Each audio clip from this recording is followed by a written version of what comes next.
Alcoholic, currently serving as area delegate for Area 56, Southwest Ohio. And I would like to extend a cordial invitation to everybody next year to join us someplace in the Dayton, Cincinnati area on August 7th, 8th, and 9th. And also I'd like to thank the committee that put this convention on. Mighty fine job, mighty fine job. The committee chairs, the little subcommittee people, you know, the behind-the-scene people, the people that didn't even have committees but stepped up and did work at the last minute because there was gratefully so many of us that showed up for this conference. I'd like to also read a little statement from Bill that he left as a language of the heart about our future. It's found on page, it don't say what page it is here, but it's from Language of the Heart. By our 12 steps we have recovered. By our 12 traditions we have unified. And through our third legacy of service, we shall carry the AA message down through all the corridors of time to come. Of this, I am happily confident. And I'm glad to see us all here following his wishes. And we just heard at the last meeting about listening to people give their lead 2 or 3 times before you ask them to speak. And one thing I've learned as a delegate is you sometimes have to trust the committee process. And this gentleman was chosen to speak through the committee. I was asked to chair this meeting. By our guidelines, it suggested that the future upcoming delegate, area host this wrap-up meeting, and that's what we're doing here. But trusting the committee process, I'm sure we're about to hear a very good lead. I give you Greg. Thank you.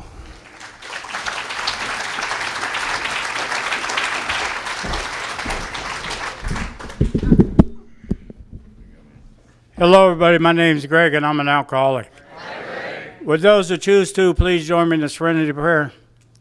God, grant me the serenity to accept the things I cannot change, the courage to change the things I can, and the wisdom to know the difference. I stayed the night at the hotel tonight, and I woke up this morning just like I do repetitiously every other day, and I didn't want to do nothing different out here than I usually do with my daily routine at home. So always drink a cup of coffee so I'm alert before I pray. Some people say they immediately pray when they get up. I'm not really alert. I'm foggy and I lose track of what I'm praying about. So I always have 1 cup of coffee before I pray. And this morning I prayed, and I've been taught in Alcoholics Anonymous there's a lot of things that consist of me staying sober. And I don't think I've did every single one of them one day since I've been sober, but I have did enough of them to stay sober each day, and one thing that I have not missed, and that's prayer. And in that opening line in that prayer, I always say, God, thank you for waking me up this day and give me the opportunity to love every man, woman, and child in the situation you put in my path this day as you have loved me. And he's loved me different than I've known anybody else to ever love me before in my life. My mother loved me in one way, but God just seems to love me in a different way. And I asked him also right after that to please give me the ability to do so, because I know with the resources that I have alone, I'm probably not going to love another human being the way God loves me. So I have to ask for that each day. Then I go on to ask him, please give me the ability to stay clean and sober from alcohol and sober-minded, and the power to carry that out. He will give me the ability. He gave me the ability to do that at birth. I chose not to. But I need to have the power to stay clean and sober to come from an outside source. If I rely on the sources that I have, in a short period of time, I'll probably get drunk. Because the way that I understand the disease that I suffer from, that no human power will be able to overcome it. And I need that power to come from a power greater than myself. And even though I'm able to recognize that you people collectively is a power lots larger than me. I do believe in one, there is power in numbers, And that's why I love going to the meetings of Alcoholics Anonymous. And I believe the message can come to me. And that time this morning also, when I did that, that time is set aside in my daily routine, just like my 8 hours for work, my time for rest. I got to have quiet time. In the morning, I need time alone. I need time for God to speak to me. And in moments in the morning, my quiet time set alone, that's a part of my sober schedule. I need time alone. I'm not one to get up, shower, shave, and rush out the door. I need to regroup and have a plan. And I need God to be in the equation of that. Because I know how I understand the disease that I suffered from for many years. Where it says in the big book, it's cunning, baffling, and powerful. I love that big book of Alcoholics Anonymous, but if I had anything to change in that book, I would change one thing. Where it says it's cunning, baffling, and powerful, I would add times 1,000,000. This disease, how I know it, will come to me in a split second. If I don't have that power greater than myself right there in my heart. You know, I had it up here I had a power greater than myself up here, my mother's God and my grandmother's God, different family members' God. I had it up here. But I was never able to make that transition to put it in my heart. I don't feel safe because I know I still have the disease of alcoholism today, but I no longer suffer from it. I don't feel safe with going out in that world, walking out of my front door without inviting God into the equation of my life that day. And that's part of my sober routine. That's a must that I need to do that. I have did that every day that I've been sober, and I forgot twice. And I panicked the moment I remembered that I didn't pray. Immediately, I pulled that car over to the curb. Both days I was rushing to work, caught up in the whirlwind of life. Alarm clock didn't go off, and here I'm zipping. I pulled that car. I panicked. When I realized I didn't pray, my heart started beating quickly. That's how important prayer is in my life. I pulled over to that curb, and I prayed. God, thank you for waking me up, and please give me the ability to love every man, woman, and child I endure this day and situation. The other thing that I have did, and I believe this is pretty close to 100%. It may be 99.9, and I just don't recall the day. I have read out of that literature, the big book or the 12 and 12, every single day for the past 11 and a half years. And I hope if I stay sober 100 years, that never changes. That book has taught me that I need to grow in understanding and effectiveness. I can't do that with the program that I have up here as a human being. I need to be reprogrammed daily with the spiritual guidance. Because, you know, I heard the little, for lack of a better term, dispute about the singleness of purpose. I suffer from the disease of alcoholism. And alcohol is but a symptom of that disease. There has been many symptoms of that disease that I have paid a dear price for. A dear price, many symptoms. I have paid a price for symptoms of that disease while sober. Just because I ain't under the influence of a mind-altering substance, and I hate to disappoint some people, alcohol's a drug too. Classified by the most professional people in the world as a drug.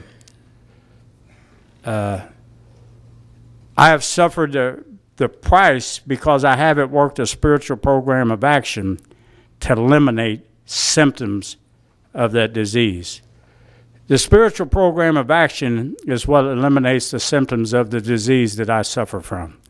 I don't know about how anybody else understands their sufferings or their disease. That's how I understand it today. And I had a message, and I believe in the St. Francis prayer where we ask for God to let us be a channel of thy peace, thy love, and thy understanding, not mine. Last week I got up for that daily routine. It was Sunday morning, 3:45 a.m. I'm having that cup of coffee before prayer, and ESPN was on TV. This is the way God works in my life. There was a great message sent to me through the TV set. I'm telling you, I'm a firm believer in this. When you become a student, the teacher will appear. And when you become a student, everything in this world is a teacher in one way or another. And that's the way I like looking at things. The ESPY Awards was going on TV, and there was Stuart Scott receiving the Dickie Valvano Award. He was diagnosed with a rare form of cancer 7 years ago. And when he received this award, it was probably not a dry eye in that house when he got it talking. He said a year into his diagnosis of this rare form of cancer, he had two decisions left in his life. He could let that cancer be the cause of his death, or he could let that cancer be the cause of his life. Immediately I reflected back to March 13th, 2003. My disease of alcoholism had drove me to the point to where I had only two decisions left. I had two left. That's where my disease had backed me into a corner. I had two decisions left. I could let that disease of alcoholism be the cause of my death, or I could let that disease of alcoholism be the cause of my life. And thanks to you wonderful people in the Fellowship of Alcoholics Anonymous and a loving God, I let that disease of alcoholism be the cause of this wonderful life that I live today. You people are responsible for that. You people put me in the position to have that home, to have that TV with cable TV hooked up to where God worked through Stuart Scott to give me a message to pass on to other people. He went on to say and named off the list of celebrities for years that had received the Dickie Valvano Award. And the foundation that he had started had made research available to treat unknown cancers and other diseases. His concern at that time was not his life. His concern was that treatment and that foundation was available for that little daughter or that little son in an unknown family, not a celebrity. That it was his responsibility to have this known for the nobody, that nobody knows about. The celebrities had open door access to this foundation. Well, June 10th of 1935, when Bill and Bob had their first meeting in the birth date of Alcoholics Anonymous, you people had a seat ready for me, so I didn't have to die of that alcoholism. And it's my duty as a member of Alcoholics Anonymous, and I don't believe this is optional, it's my duty to keep carrying on the message of Alcoholics Anonymous, so that seat that's empty over there, that somebody's child may be sitting in there that day when it needs treatment for their alcoholism. But, you know, and the reason before I go into my story, the reason I pray to God is what Bill Wilson said in the last paragraph of Bill's story. Said faith must work through us and in us 24 hours a day, or we shall perish. I don't want to perish spiritually and go back into that misery of alcoholism. And that faith is not in Greig. That faith is in you people and a loving God. And how that faith has got stronger, me repetitiously doing that in my life, day after day, one day at a time, repetitiously getting better. Every year that I've been sober, because of you people, my life has got better. And like I said, I introduced myself as an alcoholic. And the alcoholic, as I understand, if I'm not working a spiritual program of action, a 12-step program, there's going to be 3 outstanding character defects be displayed in every moment of my life if I'm not working a spiritual program of action. I'm going to pretend that I'm somebody I'm not. I'm going to pretend that I got something I don't have, or I'm going to pretend that I can get something I can't get. And if any time I ever have to pretend in my life, it's being because I'm being dominated by fear. I'm scared that you're not going to be able to accept the person I am, the things that I have, and where I'm at in my life. But a faith in God, a loving God, dissolves that fear into being finally comfortable in my own skin. I'm comfortable in my own skin. You people taught me in Alcoholics Anonymous, these rooms, this is where it's all right not to be all right. We all was not all right, is why we got a seat in here. That's what happened to me in Alcoholics Anonymous. But I'm here to share in a general way what it used to be like, what happened, and what it's like now. And, my lead has changed out through the years as a result of working a spiritual program of action. The actual events of that, what it used to be like, what happened, and what it's like now, will never change. But the way that I look at them has constantly changed. And that's a result of a spiritual program of action. And before I get on down the line on that, if you don't realize it, I love our literature. I cannot survive without the literature of Alcoholics Anonymous. I fell in love with that big book of Alcoholics Anonymous. I implanted it in my heart. In the book, Alcoholics Anonymous Comes of Age, Dr. Harry Tybold said with his experience with dealing with alcoholics, and he said that he dealt with approximately 5,000 alcoholics in his time. He said in his experience with dealing with the alcoholics that the ego has enormous recuperating powers. That's in our literature. In Alcoholics Anonymous. When I read that, and I missed that the first 4 times I read that book, the 5th time, God sent me a message, fool, your ego is getting too big. So in that, I don't know about anybody else in that room, my ego has enormous recuperating powers. That's why it is vital to work an ego-deflating process through the 12-step program. They say it's a process. They say the egos or the steps are ego-deflating. That's correct pertaining to me. I can't deflate my ego. The steps will do it for me. They'll keep me right-sized. And I'm going to skip a whole lot of what it used to be like. I was raised in a country setting and out in the fields and all that kind of stuff. And I really wasn't exposed too much to alcohol at the beginning with my siblings and my mom and dad, but all out through the family, aunts, uncles, cousins, nephews, nieces, grandpa, and all them, there was a lot of alcoholism going on in my life or around me. And, we lived in a country, and the recreational things wasn't too available.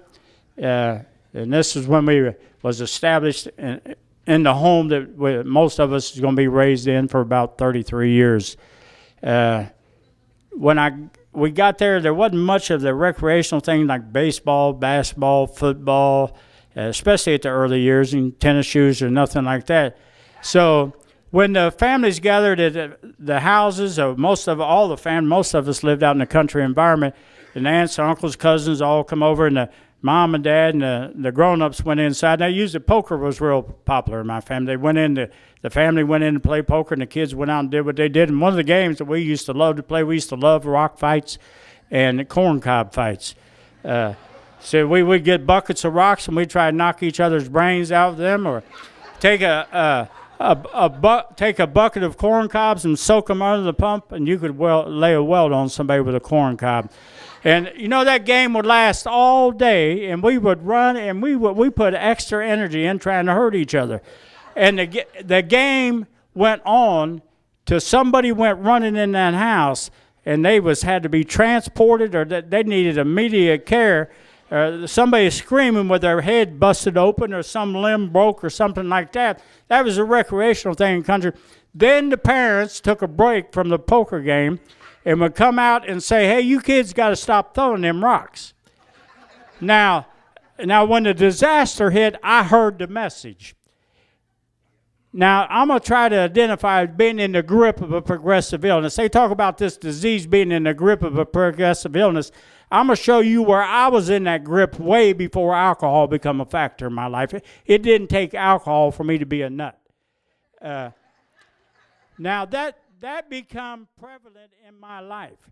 I heard the message when the extreme had come out of the behavior. There had been warnings all along to this. Greg, you might want to stop what you're doing, or you're going to pay a real bad price. But something I suffered from for many years, and I suffer from this time as a sober, I have this terminal uniqueness. Everything in the world that happened bad, Greg's ego disqualified him from it happening to him. It won't happen to you. You're slick, smarter, and tougher than all the rest of the people in the world. Yeah, right. No matter all the facts show that you don't fall in that category. The facts show that you fall over in this category of being almost identical to them. If you do that, you're going to get what they got. But the message never sunk through.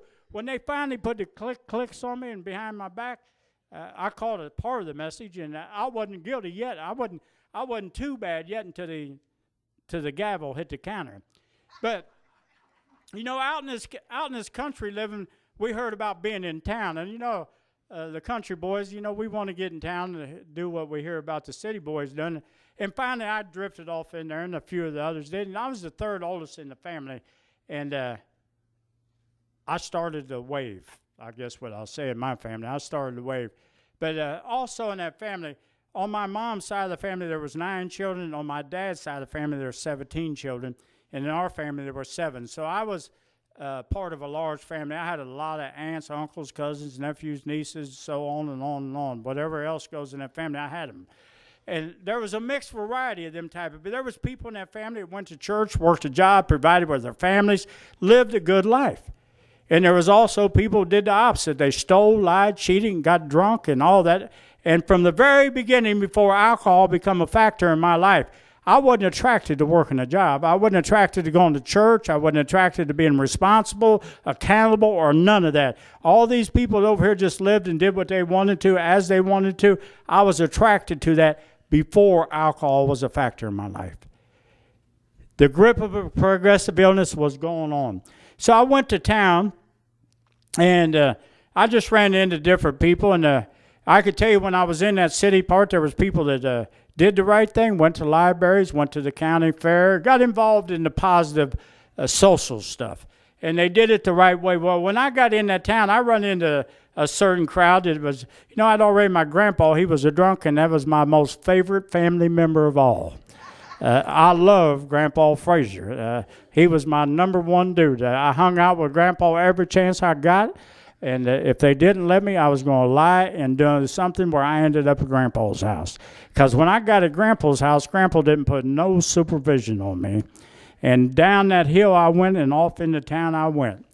And I just ventured off in that town, and I just seemed to drift to the right people. And these people was already drinking, and they was doing other stuff along with that. And I'll clarify too. I got a lot of symptoms that I experienced of this disease of alcoholism too, and I'll try to stay away from them the best I can.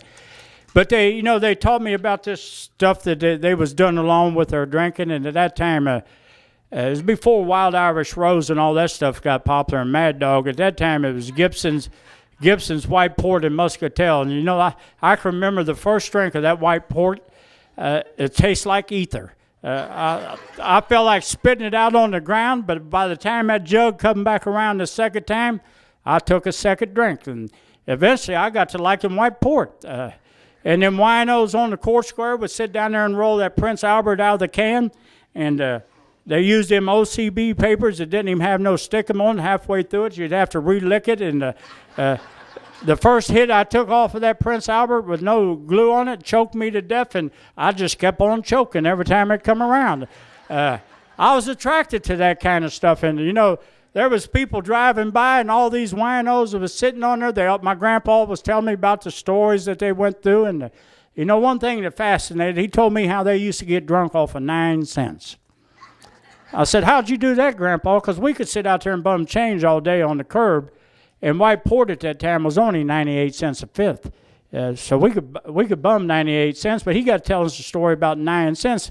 Well, he retired. How he retired from someplace I'll never know, but he retired. But he had this guy named Peachy Graves that he used to run around with, and he said they'd go to the drugstore after work and they could buy a pint of rubbing alcohol for 9 cents back then. Now, don't nobody try this. They would take it home and put it in a pot on the stove and boil it and add a little water and sugar to it. Then they'd put about 10 slices of bread upside down and they'd filter that rubbing alcohol through it, and they would drink that bottle of rubbing alcohol, and it only cost them 4.5 cents a piece to get drunk. Now, that was a cheap drunk. But that's the stories. This stuff here now, if they was over here talking about how to get a high school diploma or a GED or getting an electrician's license, I had no interest in that. But when Grandpa told me that, here it is. I'll be 59 years old shortly. And he probably told me that when I was 12 or 13 years old, and I still haven't forgot it. And now that's the kind of stuff I clung on to from all through life. Well, when I got down into that city area, I got exposed to a lot of stuff. And there was not one thing I turned away from. But the crowd I got into, they was doing other stuff, and I didn't have no money to do this. And I asked them, I said, how are you getting this to do this money? Get the money to purchase these things, and they taught me 3 things that I love to do. And they taught me how to hotwire a 62 Chevy. They taught me how to run down an alley with a 3-speed transmission. They taught me how to run across town with somebody else's bicycle, and all this stuff we got together. You know, when our parents let us go down to the park and stuff like that, they all told us to be home by dark. Grip of a progressive illness. When it got close to dark, there was that chosen few that ran home.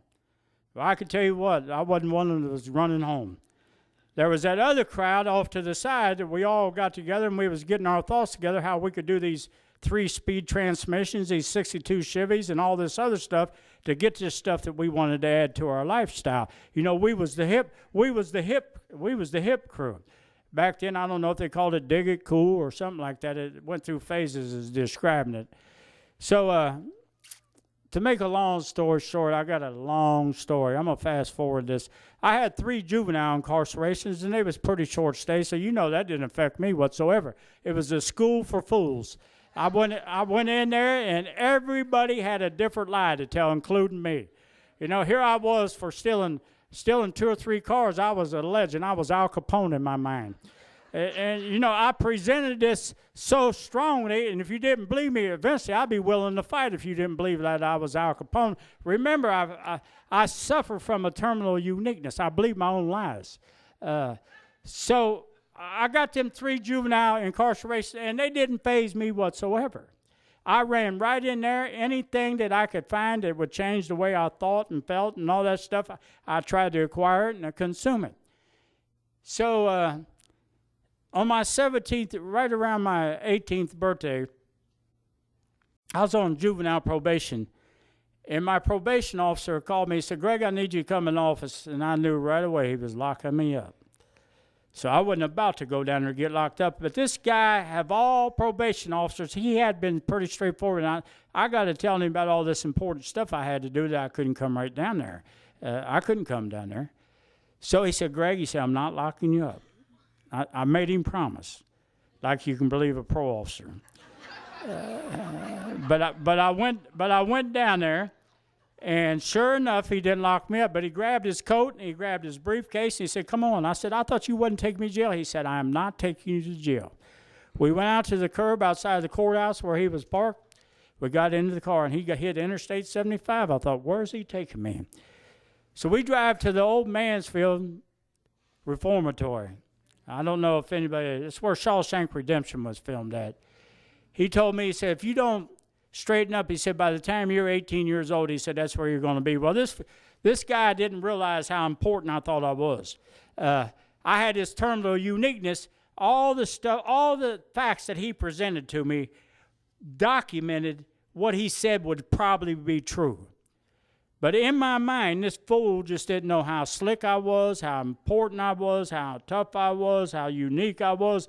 All I wanted to do was him to get me back in town and let me out of that car, because the guys I met with before dark, right before, we had some stuff planned that I needed to get to. That stuff, what he was talking about wasn't really important.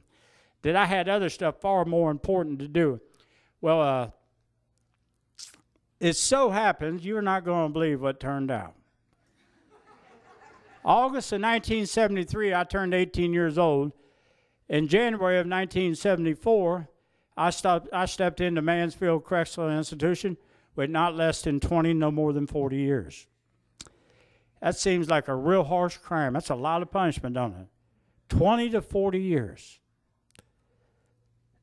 I sold $10 worth of marijuana. In the 70s, and 60s and 70s, Ohio and Texas had the two stiffest drug penalties in the United States of America. Possession of any drug was a 10 to 20, one joint, 10 to 20 years. Possession for sales, any drug, 20 to 40 years. You sell it to a minor, you get 30 to life. Well, I sold $10 worth of marijuana to an undercover agent, and this is how convincing I was that I was going to beat the system. They arrested me moments after I sold it, and the $10 that he purchased with me, I still had in my pocket. They booked me, took me downtown. I'm lying that I did not do nothing, that they was crazy, that they was arresting wrong. They laid the $5 bill and the 5 ones out in front of me and took the digital printout where they had photostat copied every bill, serial number for serial number, lined up perfectly. I was not through convincing him I was innocent. Immediately, now you tell me I wasn't in the grip of progressive. I did not have to even think about this lie. It rolled off my tongue as smooth as silk. I said, I sold him a boat motor. Where that boat motor story come from, it just roared. I didn't think it or nothing. It just flew right out of my mouth. So I sold him a boat motor. Well, out of that boat motor, I still got, whether it was $10 of marijuana or a boat motor, that judge still gave me 20 to 40 years. Well, I went right in that place like this is a big old playground. I am a nutcase. I'm in the grip of a progressive illness. Here, this guy just said I'm not eligible for parole for 13 years and 9 months, and I go in here like this is a playground. Immediately, I'm looking for something to change the way I think and feel. I don't know what's going on with me. The reason I need something to make me think different and feel different, I don't know this. You people taught me this. Fool, you're controlled by fear, hundreds of forms of fears and insecurities. Every time that I got a mind-altering substance in me, what I did, it took me a long time to figure this out in recovery. I created a brand new Greig. The person that I woke up with that morning, I could not live with. I had to go get something that made me feel different other than the person I really was. I would have killed myself if I would have had to live with that guy very long. That's serious business. I really believe that today. Every time I got drunk, I was brand new. Here I am. Put me out in the world drunk. Wake me up not being drunk. I can't stand that. I'd like to say it was because of the sickness and the DTs or the withdrawals and all that was coming on. That's not true. It was about the person that I was going to have to live with. I got so bad, I did not mind passing out in an abandoned building. I didn't mind that at all. What I minded was going to sleep in one. You may think I said the same thing, but I said something totally different. I didn't mind passing out in an abandoned building. I hated going to sleep in one, though. During that 20 to 40 year stay, God gave me the break of my life, and I did not have the eyes to see it or the ears to hear it. In November of 1975, House Bill 300 was passed in the state of Ohio. It categorized all felonies into 4 different classes. The F5 wasn't in that bill, and it reduced all the drug penalties in the state of Ohio. And I'd been following the bill in the library because it looked like it was going to affect me, but I wasn't for real that it was going to get passed through the Senate and the Congress. The day come, November 1975, it was passed and was made retroactive to affect the people that have already been sentenced under this bill. My mother was coming to visit me. I had the most awesome mother on the planet. This woman never gave up on me. She was coming to visit me. She hired an attorney for me to file a habeas corpus. I got back into court. And I'll remember this like yesterday. February the 10th, 1976, on a Tuesday. The correctional officer, and I was making tags at Lebanon Correctional Institution and the license plates.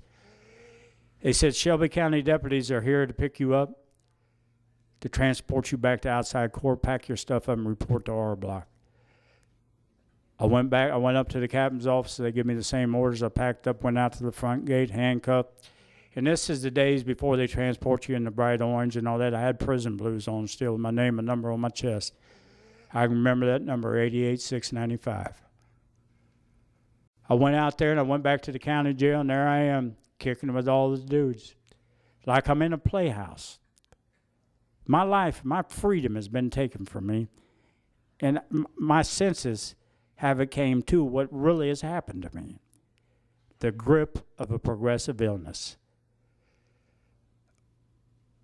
I went back to the county jail Friday the 13th, February of 1976. They opened the door to the county jail, said, Greg, get ready, you're going to court.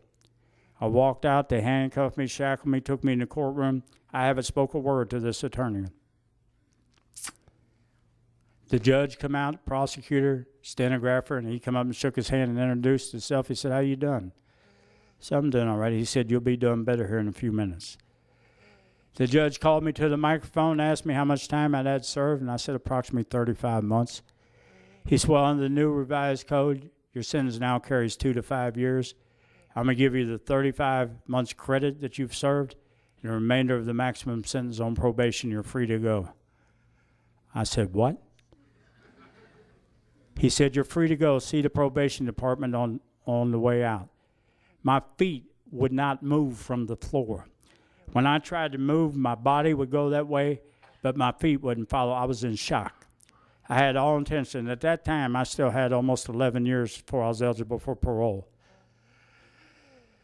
Well, I finally moved and did the paperwork, and nobody in the family knew that I was going, and that world-famous Grandpa Frazier lived the closest. So I said, I'm walking to Grandpa's house. I walked up there, and he was doing his daily routine, sitting on the front porch reading the newspaper.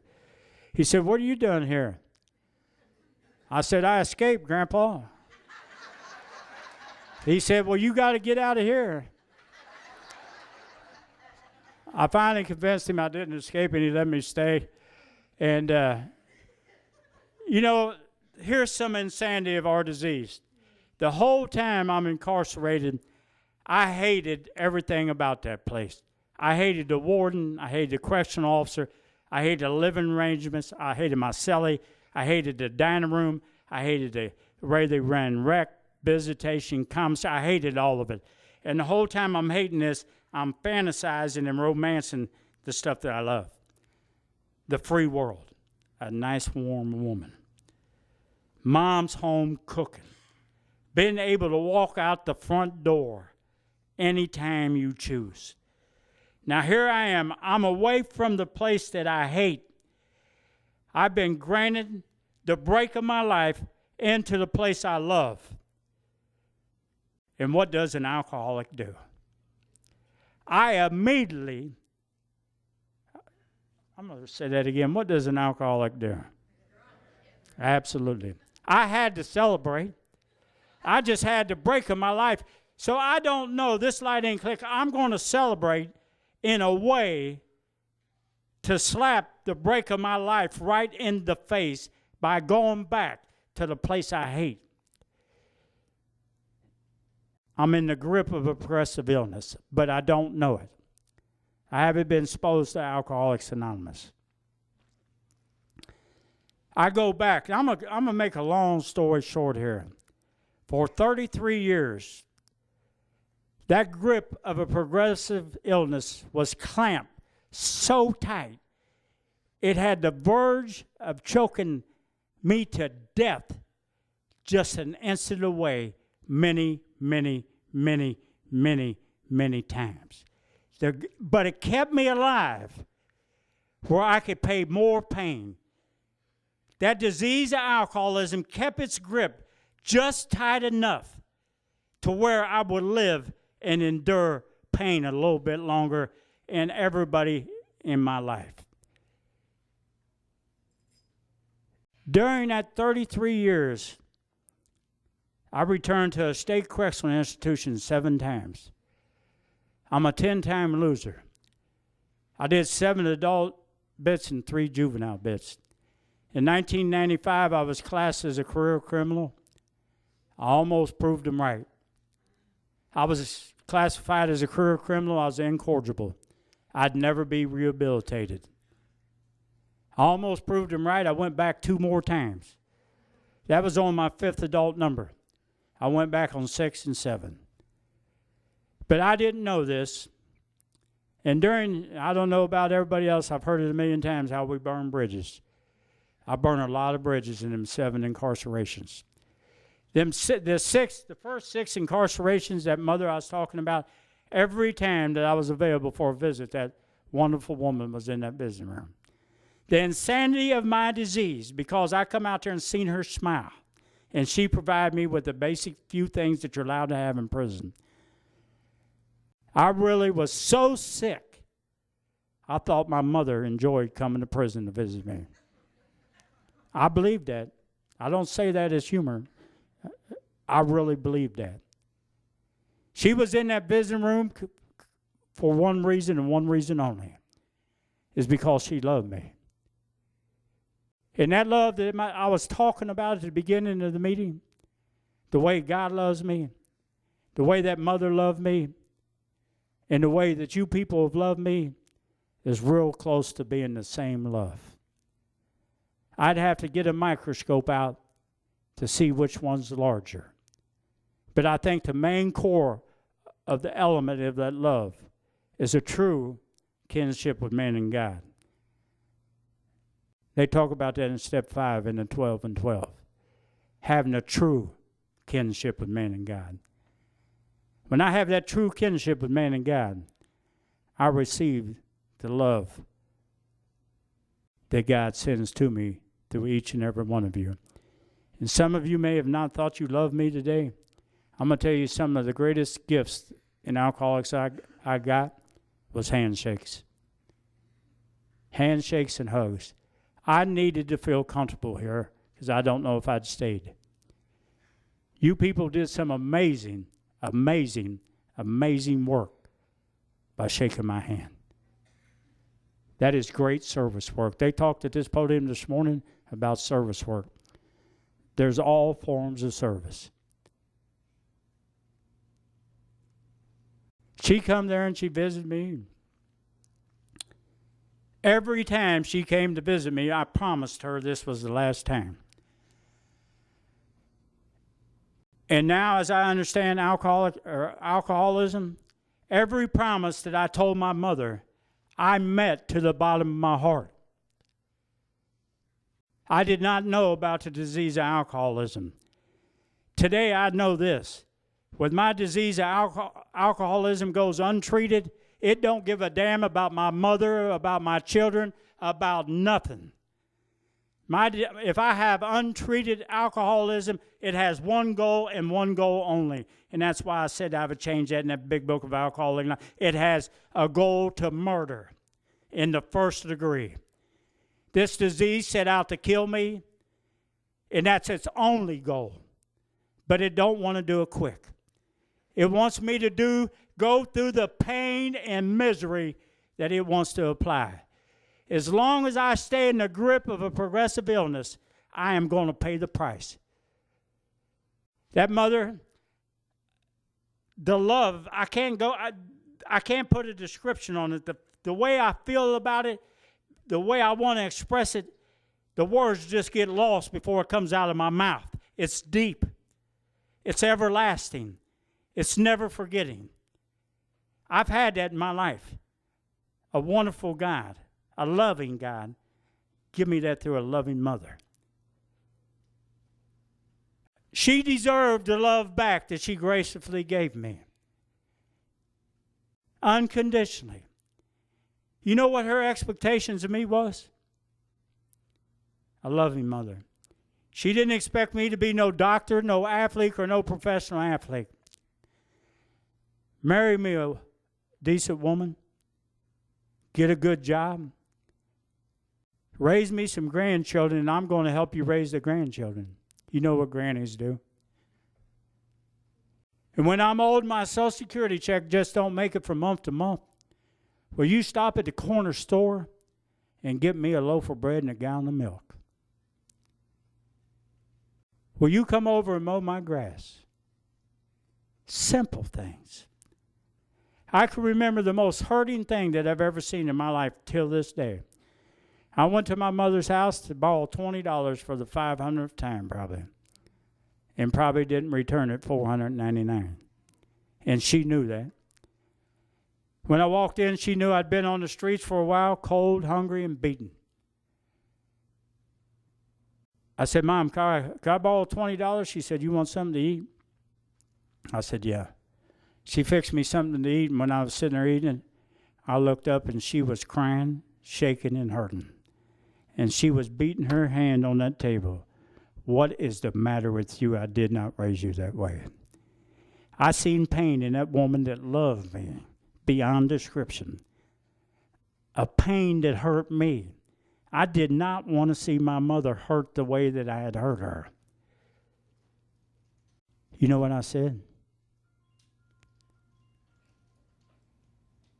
I'll never do it again. And I had said that many a times and meant it every time, and that come from the bottom of my heart. I was walking around with untreated alcoholism.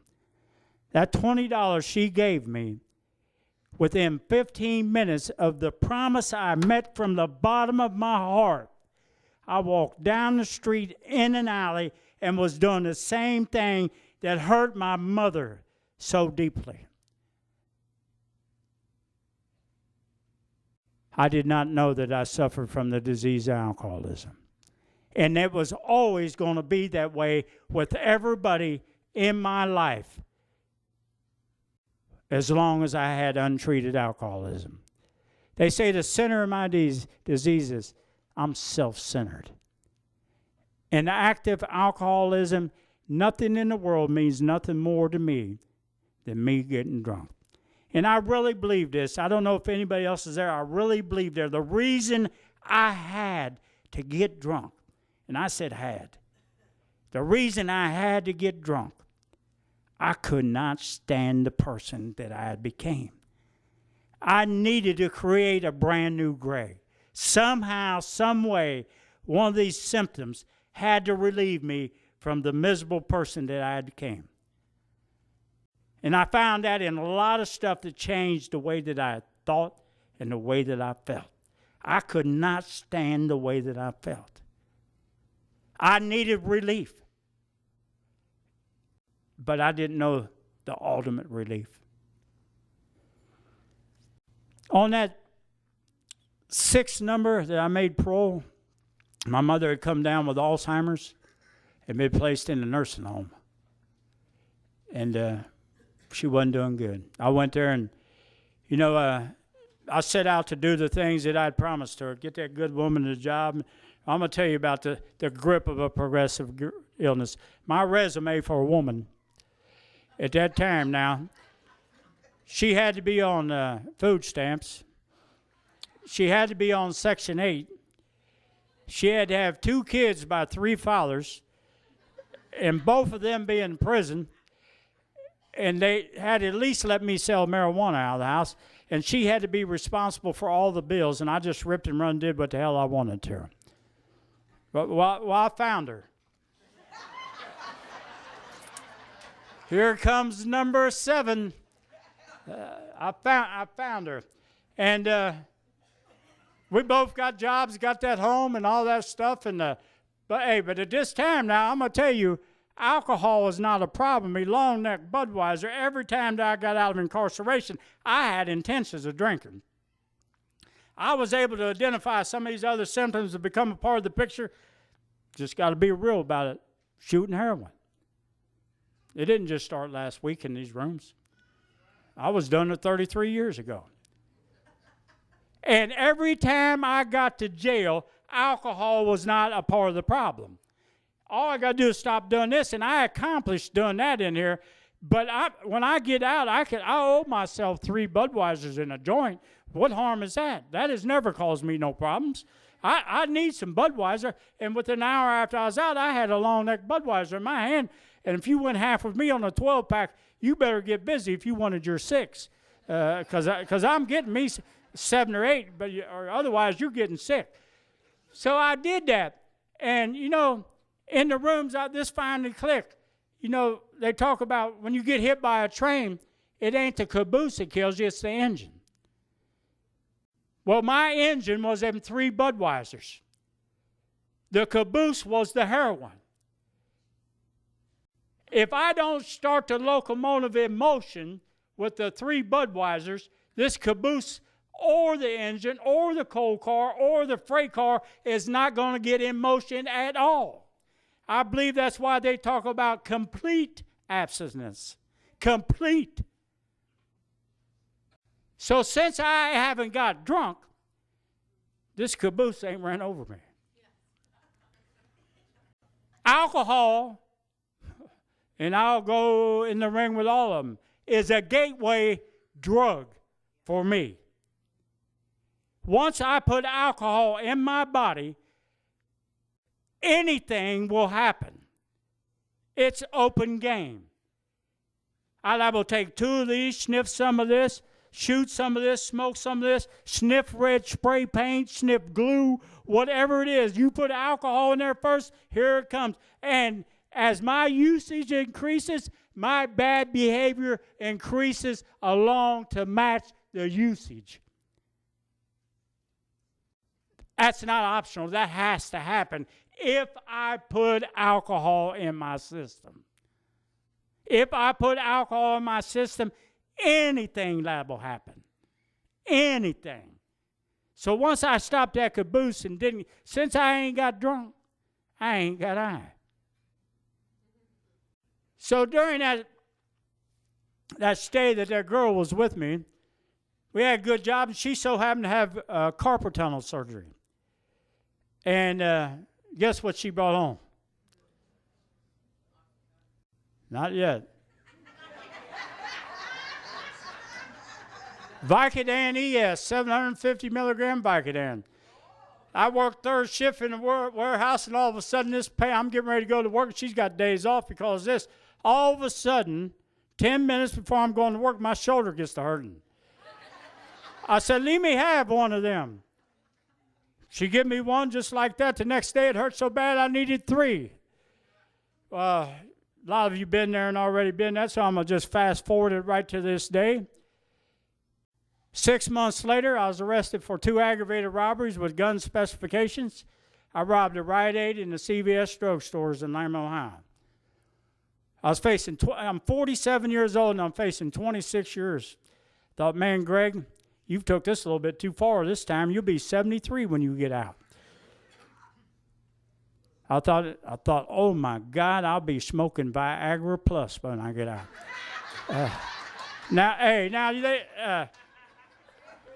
I don't know if they've invented Viagra Plus yet, but I hear from these old timers. I talk to a lot of people in Toledo. I hear from these old timers, and some of these women might be a testimony to this too. So just don't laugh at the guys. You might be a victim of this. When they take the Viagra, they just can't stay awake long enough to enjoy the effects of it. So, this disease is going to run somebody in the door from the FDA, the Food and Drug Administration, and these old timers are going to convince me you need to throw a little something in there to keep me awake so I can enjoy the effects of this. And that's what they're going to call Viagra Plus. Now, if it ever hits the market, I want credit for it. And they got this new stuff out called Cialis, and on the commercial it says if it lasts over 36 hours, consult your physician. Well, I can tell you right now, if I find something that lasts over 36 hours, the only thing I'm consulting my physician about is a refill. I'm an addict. Give me more. I need more. So during this time here, I like a little humor. I really didn't think about that. I have some. I got a wanderer up here. But anyway, during that stay in the county jail, AA come in there every Wednesday night, and the last thing in the world I wanted to hear about was Alcoholics Anonymous. But and every time they come in, I ran into my cell. But after being there a couple months, a guy come in that I did a lot of time with, and I thought, man, I didn't have a phone number. Nobody was visiting me. I was low bottom now. I couldn't even get a ramen noodle from the commissary. So I was low bottom, and this guy come in there, and I hand him a piece of paper with some phone numbers and address. I'm trying to get some contact with somebody because at this time my mother had passed away. She never did see me sober. So I tried to get some numbers to him, and the police seen him, and they didn't let him come back in the county jail. So I was crafty enough to plea bargain down to just 2 third-degree robberies, and they ran him concurrent. They give me 4 flat under Senate Bill 2. And I'm not from Toledo, but I've been here a while now. And I went to CRC, and I got classed at Toledo Correctional Institution when it was a brand new institution. I was one of the first 50 people in there that opened it up out on Central Avenue. And I went there, and something totally out of character happened. I believe this is when they're talking about you're through. 3 weeks after I was there, I sent a kite to Recovery Services and told them I had a long history of drug and alcohol abuse. What did they have to offer? I was sent a pass to go down for an interview, and did an intake for Recovery Services, and they give me the lifetime thing, background thing to do. And that day I was given my first big book of Alcoholics Anonymous, and I remember the first word I highlighted in that book, and I still have it at home.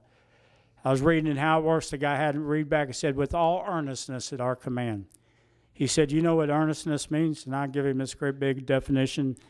He handed me the Webster Dictionary, and it said seriousness. Are you serious? I said, yeah. He gave me that big book of Alcoholics Anonymous and said, you'll be put on a pass list of Tuesday night where the correctional committee can come in with a lead. And do you want to go to a big book study on Wednesday night? I said, yeah. And they did the big book study by the Charlie and Joe tapes. And I went to them meetings at the chapel, and just 4, 5, 6, I don't really recall the exact number. The people that was up here like I am right now did not make no sense to me. I couldn't relate to the people that was sharing in there. And finally, a message come in. A guy had a long history of 5 incarcerations, started going to Alcoholics Anonymous while he was in AA, and started going to Alcoholics Anonymous while he was incarcerated, continued to go when he got out, and he'd been out 11 years. I could relate to him. So I kept going to the meetings, and, I must hope I can connect this back together because this is an important part of my lead. That guy that religiously made sure there was a message in there, I'm still a friend with him and interact with him. Actually, I can't break nobody's anonymity. He's in this room, and he was God sent in. He still is. I got sober March 13th, 2003 in the penitentiary. Some people questioned that when I first got out, and if you can get sober while you're in prison. And most of them I asked, have you ever been to prison? That's right. And I just don't believe that God would separate me from the rest of the people because I'm incarcerated, not to send his love to me. If somebody believes that you can't get correctional in the prison, you underestimate the power of God. I believe the power of God's available for every man, woman, and child walking this planet if we make an honest attempt to tap into it. So I kept going to them meetings, and finally one night at Charlie and Joe, mental obsession, physical allergy wrote on the chalkboard. And Charlie and Joe was breaking the disease concept of alcoholism down. Phenomenal of the craving. That night, in that big book study, I understood the problem. I didn't understand that I had different symptoms of something going on. Alcohol was a scapegoat for me for many years. I'm so glad Alcoholics Anonymous took that away from me quickly, because everything that I failed with in life, it was alcohol's fault. It was the other stuff's fault. It was the judge's fault. It was the parole officer's fault. It was the police's fault. I understood the problem. The problem, as I understand it today, is I suffer from a spiritual malady. Once the spiritual malady is overcome, the big book says, then the mind and body follows. If I have a spiritual malady going on and just eliminate alcohol, I still got a spiritual malady going on. If I address the spiritual bankruptcy by filling it up with the love of God and the love of fellowship of Alcoholics Anonymous and the love that you people bring to me daily, I don't see a need to search out something to make me feel good. That love is the ultimate high. You cannot get no higher than love. That's what I search out in the 12-step program. Of course, you people did need to teach me how to stop drinking, because you was not going to get through to me about the spiritual aspect of this program if I was under the influence of alcohol. That's why we deal with alcohol in step 1. The next 11 steps is about the person using the alcohol. I have never went to a drive-through carryout and ordered a 6-pack of alcoholism. It's because alcoholism don't come in bottles, it comes in people. The problem is in me, it's not in the world. Alcohol's out there to stay. I have to do something to meet the world. The world is not going to change to meet me. If you're waiting for that to happen, you're rudely going to die waiting. The world is not changing to meet us. We change to meet the world. All the stuff that's going on out there when I was doing my thing is still going on. I've changed to meet that. You know, I went through that prison. I had almost a perfect attendance to all that. What I was getting ready to say, I about lost track because I'm high on coffee, if you ain't noticed. I had 2 strong cups before I got up here. That meeting, this is the power of Alcoholics Anonymous. I'm so thankful for them pamphlets and the long arm of the committees that Alcoholics Anonymous provides. That correctional committee bringing that meeting in there to me behind the walls, the people's gratitude for their sobriety carried them behind the walls to carry the message to people that most people gave up on. As a result of that, I'm on the correctional committee, and I'm going in that same prison with a running gate pass at the front door every Tuesday night. That's a testimony of the power of God. The human element does not work that out. Man can't do that. That's the power of God being displayed through these committees and people that know a whole lot more about this than me. The long arm of Alcoholics Anonymous reached in a max closed prison to a 10-time loser and arranged in that big book study that night for me to understand the problem. Once I understand the problem, from that point on, staying sober has been the single easiest thing that I have ever did in my life. It took me 33 years to figure out what was wrong with me. You taught me that.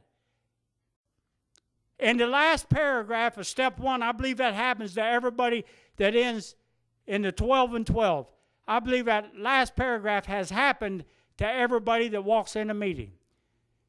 It says we are driven here under the lash of alcoholism, and here's where we find the fatal nature of our situation. You people taught me about the fatal nature of my situation. I was suffering from alcoholism. It says then, and only then, do I become open to conviction and be willing, as the dying can be, to have this merciless obsession lifted.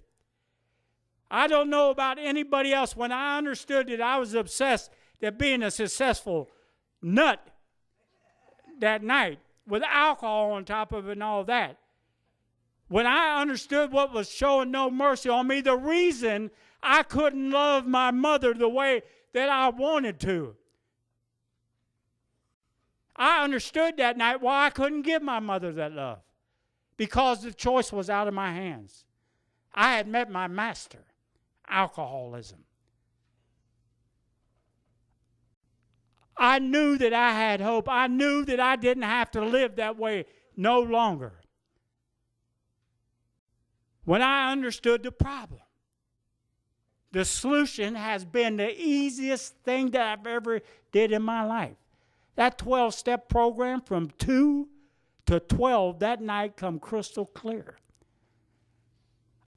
I better believe in a power greater than myself. The people that question that, believing in a power greater than yourself, I just don't think they understand the problem fully. I had no choice. I knew that it had to be a power greater than me. Because that sanity that I was living in was not by choice. 15, 20 years before that, I did not want to live like that no more.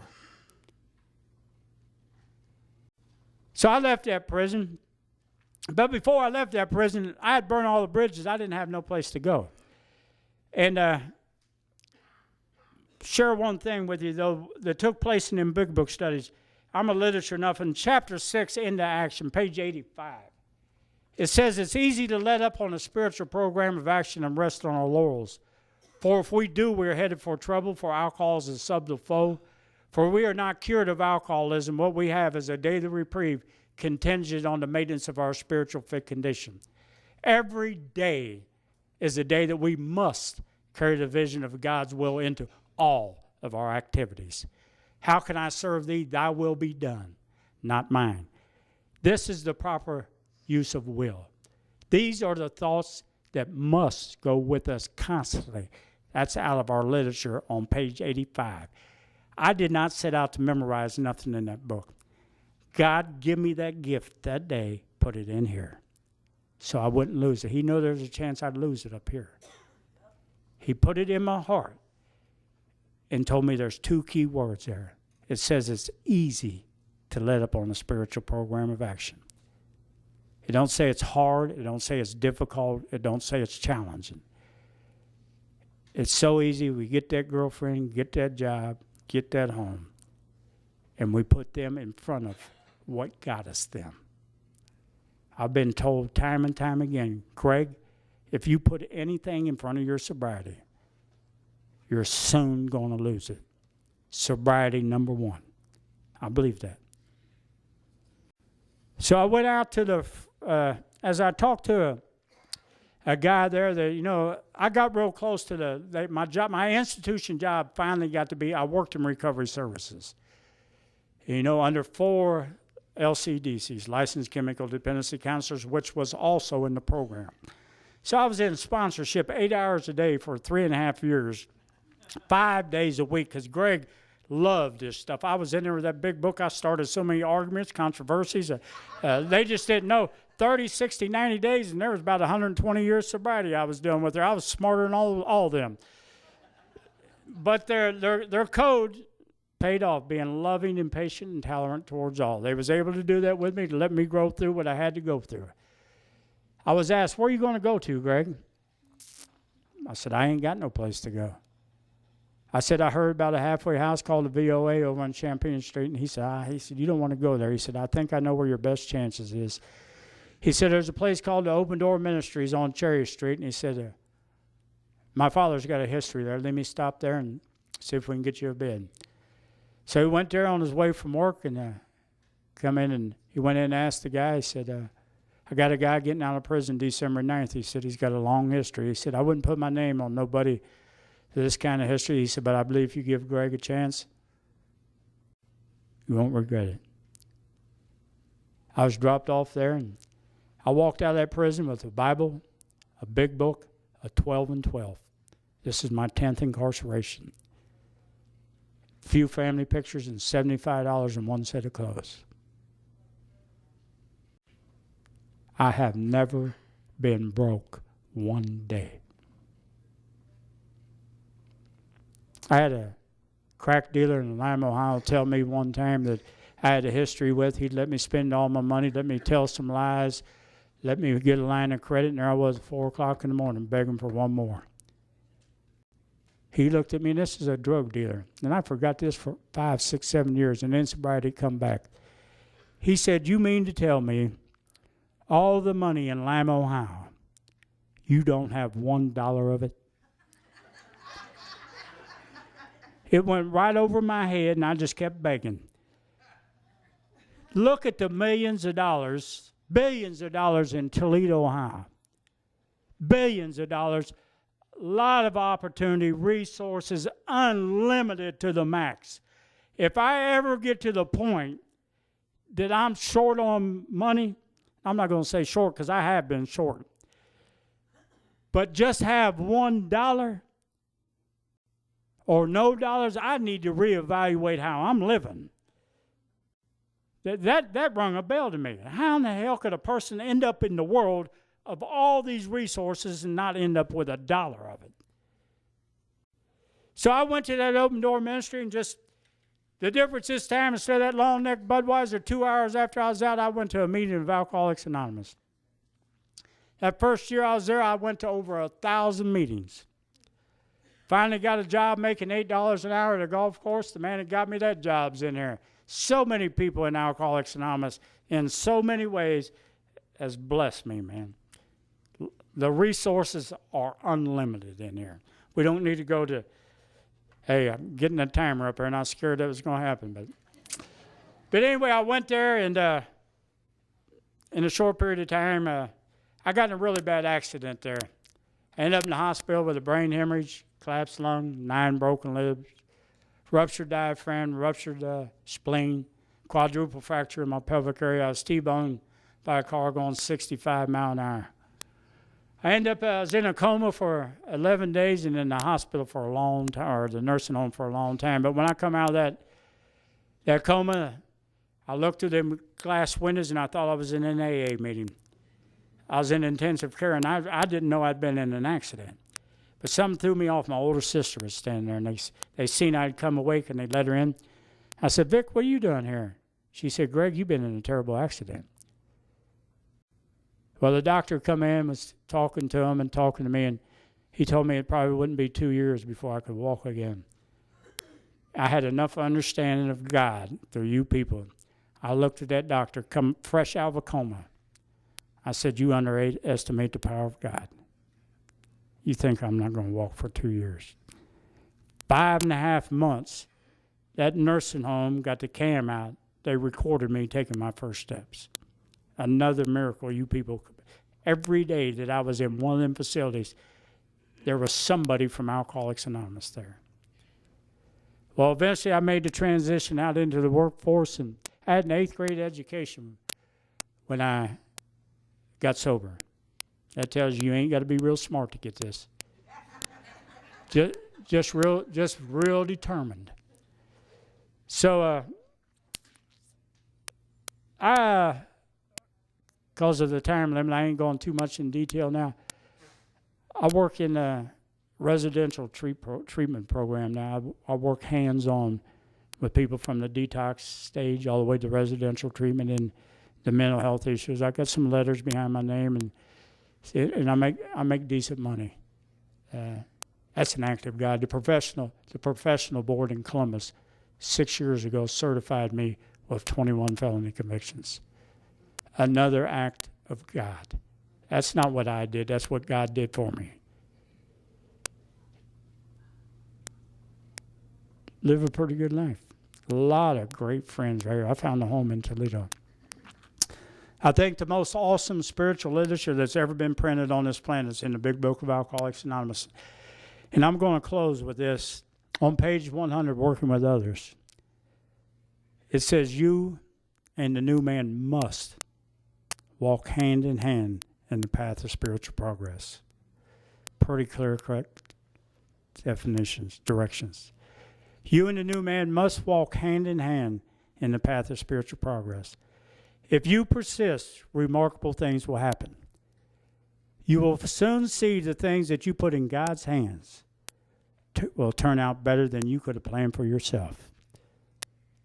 Follow the dictates of a higher power, and you will presently live in a new and wonderful world. I'm going to say that again. Follow the dictates of a higher power, and you will presently live in a new and wonderful world. Just look at the people that collected here together in the last 3 days. This one little tiny setting, it looks large to us. Of the people that drifted through here, how many circumstances has been overcome? And how many of you, let me have a round of applause for you of this. How many of you presently live in a new and wonderful world? Presently live in a new and wonderful world. That's some awesome literature. That's another accomplishment that man can't do. Just think, this stuff, this one event, this is taking place in 160 countries worldwide. Over 150,000 meetings of just Alcoholics Anonymous. I'm going to say that paragraph one more time and I'm going to get off here. You and the new man must walk hand in hand in the path of spiritual progress. If you persist, remarkable things will happen. Does anybody have any remarkable things happen? You will soon see the things that you put in God's hands turned out better than you could plan for yourself. Follow the dictates of a higher power, and you will presently live in a new and wonderful world. Awesome. I didn't say the ending of that on purpose the last time. It says no matter what your circumstances. No matter what. That says God bars none. You notice I got the country accent, and I just love that type of living. I believe in a spiritual advisor. And my number one spiritual advisor today is Forrest Gump.